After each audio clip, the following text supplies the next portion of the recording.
Jennifer m'a demandé de parler de la carence en vitamine B12. Donc, la B12, c'est la vitamine qu'on appelle la cobalamine, qui est en fait parce qu'elle a le cobalt à son centre, puis c'est la plus grosse et la plus complexe vitamine qu'on a dans le corps humain.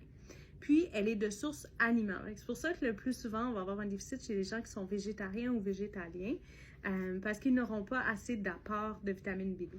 Puis la B12, elle est importante parce qu'elle joue entre autres au niveau du système nerveux. Fait qu'elle va agir au niveau des gaines de myéline, donc pour s'assurer d'avoir une bonne condition nerveuse. Donc les gens qui ont des déficits, ils vont avoir des fois des troubles de concentration, puis comme des picotements, des engourdissements au niveau des mains, des pieds.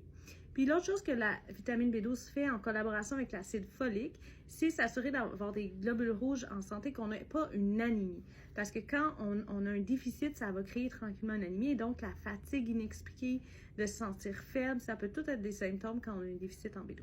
Puis ça se fait progressivement parce qu'on a des réserves pour environ 3 ans de B12. Fait que quand il commence à avoir un déficit, ça se fait progressivement. Puis des fois, ça va même causer des symptômes dépression un peu à cause que justement ça joue au niveau de la concentration, de la mémoire.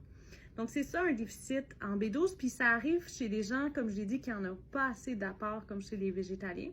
Mais ça peut aussi arriver si vous l'absorbez pas bien. Parce que la B12, elle s'en va dans l'estomac, puis on a un facteur intrinsèque qu'on appelle qui va permettre l'absorption.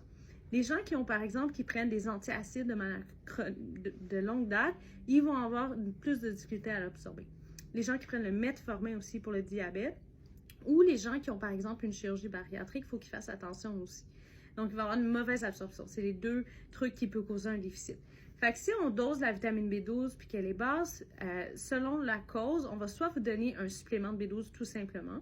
Si c'est plutôt en lien avec un trouble d'absorption, on va devoir vous le donner en intramusculaire parce que même si on vous en donne plus, le problème c'est que vous ne l'absorbez pas.